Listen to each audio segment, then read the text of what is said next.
Shri A Sajeevan, മുതിർന്ന മാധ്യമപ്രവർത്തകർ. Shri A Sajeevan, വളരെ ഞെട്ടലോടുകൂടിയാണ് 900-ഓളം വരുന്ന ജീവനക്കാരെ ഒരു ദിവസം രാവിലെ അവരുടെ ഓഫീസിലേക്ക് എത്തുമ്പോൾ നിങ്ങളുടെ ജോലി പോയിരിക്കുന്നു എന്ന് പറയുകയാണ്. ഇങ്ങനെ ഒരു സാഹചര്യം കേരളത്തിൽ ഉണ്ടാകുന്നു. ഇത് രാഷ്ട്രീയമായ ഇടപെടൽ കൊണ്ട് മാത്രം സാധ്യമാകുന്ന കാര്യം, പ്രതിരോധിക്കാൻ സാധ്യമാകുന്ന കാര്യമാണോ? ഒരാൾക്ക് ജോലി നഷ്ടപ്പെടുക എന്ന് പറയുന്നത് സ്വാഭാവികമാണ്. ഒരാളുടേതാണെങ്കിൽ പോലും ആ ഒരു വ്യക്തിയെ അല്ല അത് ബാധിക്കുന്നത് എന്നുള്ള കാര്യം നമുക്ക് എല്ലാവർക്കും അറിയാം. ഇപ്പൊ താങ്കൾ പറഞ്ഞ പോലെ രാവിലെ എഴുന്നേറ്റ് വലിയ പ്രതീക്ഷയോട് കൂടിയിട്ട്, ആ പ്രതീക്ഷ എന്ന് പറയുന്നത് ഒരു കുടുംബത്തിന്റെ മുഴുവൻ പ്രതീക്ഷയാണ്. ധാരാളം ബാധ്യതകളുള്ള കുടുംബമായിരിക്കും. ആ ബാധ്യതകളൊക്കെ തീർക്കാനുള്ള ഒരു ദിവസത്തേക്ക് ആണ് ഈ തൊഴിലാളി കടക്കുന്ന.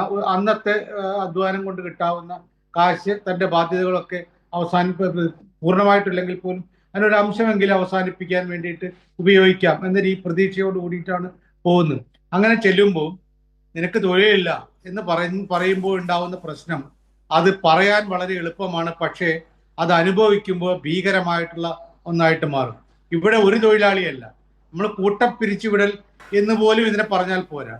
കൂട്ടപ്പിരിച്ചുവിടലാണെങ്കിൽ നമ്മളിപ്പോൾ 5-10 തൊഴിലാളികളെ പിരിച്ചുവിടുമ്പോൾ അത് നമ്മൾ കൂട്ടപ്പിരിച്ചുവിടൽ എന്നൊക്കെ പറയും.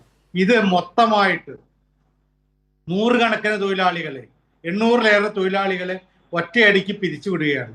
ഇത് ഉണ്ടാക്കുന്ന പ്രശ്നം, ഇങ്ങനെ സംഭവിച്ചാൽ ഒന്നും ഉണ്ടാവില്ല എന്ന ഒരു പാഠം, ഒരു പ്രതീക്ഷ കിട്ടുന്നത് ഇതേപോലുള്ള കോർപ്പറേറ്റ് സംവിധാനങ്ങൾക്കായിരിക്കും, മുതലാളി വിഭാഗത്തിനായിരിക്കും.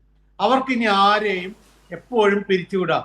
തൊഴിലാളിയെ വരുതിയിൽ നിർത്താൻ നീ ജോലി ചെയ്യേണ്ട എന്ന് പറയാൻ ഒറ്റ വാക്കുകൊണ്ട് തന്നെ അവന്റെ ജീവിതം ഇല്ലാതാക്കാൻ കഴിയുമെന്നുള്ള ഒരവസ്ഥയിലേക്കാണ് കാര്യങ്ങൾ പോകുന്നത്. നമുക്ക് സ്വാതന്ത്ര്യം കിട്ടിയിട്ട് 8 പതിറ്റാണ്ട് ആവുകയാണ്.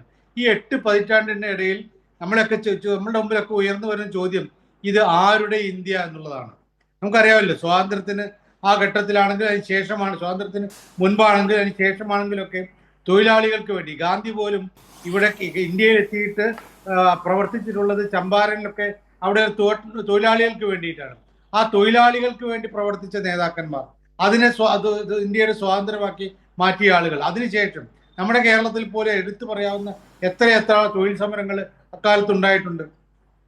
തൊഴിലാളികളുടെ അവകാശത്തിന് വേണ്ടിയിട്ട്, ജീവിക്കാനുള്ള അവകാശത്തിന് വേണ്ടിയിട്ടുള്ള ഈ പോരാട്ടങ്ങളിലൂടെയാണ് അവർക്ക് മനുഷ്യരാണ്, തൊഴിലാളികൾക്കും ഞങ്ങൾ മനുഷ്യരാണ് എന്നുള്ളൊരു ബോധമുണ്ടാവാനും അങ്ങനെ 2 കാലിൽ നിൽക്കാൻ കഴിയുമെന്നുള്ള ഒരവസ്ഥ ഉണ്ടാക്കാനൊക്കെ കഴിഞ്ഞുള്ളൂ. അപ്പൊ അതിന് ഏറ്റവും കൂടുതൽ ഈ തൊഴിലാളി സംഘടനകൾ എല്ലാം വളരെ കാര്യമായിട്ടുള്ള പങ്ക് വഹിച്ചിട്ടുണ്ട്.